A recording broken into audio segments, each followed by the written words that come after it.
Anderson Cooper, AC 360, CNN weeknights 10 Eastern. Nearly 300 people have been killed in the last 14 days, according to Human Rights Watch, most of them not videotaped, their deaths not recorded. And according to the Wall Street Journal, nearly 1,300 people have been arrested. They're citing figures from the Egyptian Organization for Human Rights.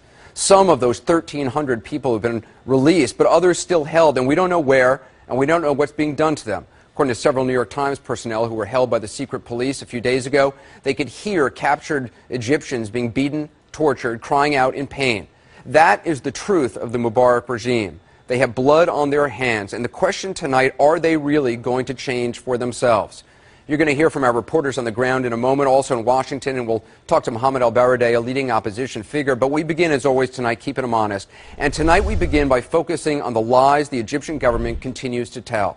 Now, I know lies is a strong word. It's one we rarely use. We talk about different facts, but we can't think of another word right now to describe what the Egyptian government has been saying, because what they've been saying is the direct opposite of what they have been doing. The lies go back years, decades, of course, but we want to just focus on some of the ones we've heard in the last few days.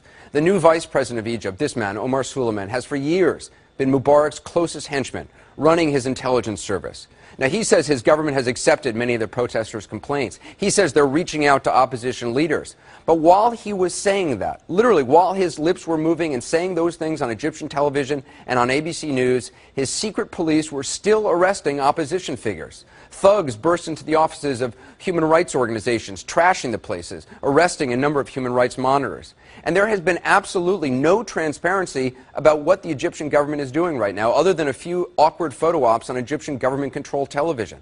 The Egyptian government has denied any involvement in these kind of attacks by mobs on peaceful demonstrators and reporters. They say they have no idea how these things happen. But the Egyptian military stood there and let it happen. I saw that with my own eyes. We all saw that.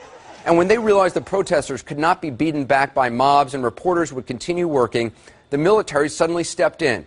And with a few rolls of concertina wire and a few shots in the air, they suddenly were able to keep the mobs at bay. The Egyptian government says the military didn't want to choose sides, but the truth is they did choose sides. They searched peaceful demonstrators entering Liberation Square for days, but made no efforts to search or calm angry pro-Mubarak mobs as they descended on Liberation Square. Even while the government was insisting that journalists were welcome to report freely in Egypt, at the end of last week, we have now learned that from the International Committee to Protect Journalists, 26 journalists have been detained since the end of last week, since Friday. 71 since the protests began, and those are just the ones they could count. So how can a regime that's operated under emergency powers for 30 years be expected to suddenly transition to democracy and act with transparency? Those emergency powers allow the Egyptian government to arrest anyone they want at any time. Take a look what happened when Candy Crowley pressed Egypt's prime minister about this yesterday on CNN. Mr. Prime Minister, our reporters on the scene in Cairo tell us that while you negotiate about a democratic process, there are still arrests of local and international human rights activists as well as journalists. Why are you arresting them? No, I didn't understand you.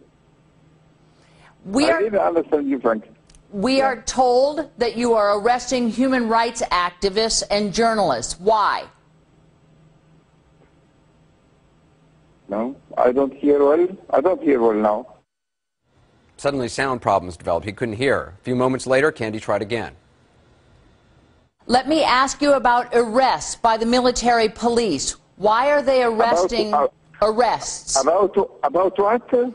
About the detention of human rights activists. Why are you detaining them?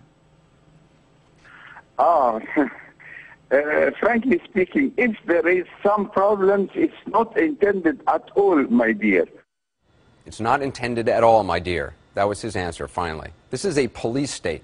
Some estimates say there are more than 1.5 million people employed in the feared Interior Ministry, secret police, thugs, informers. The man who oversaw the intelligence services is now the vice president of Egypt.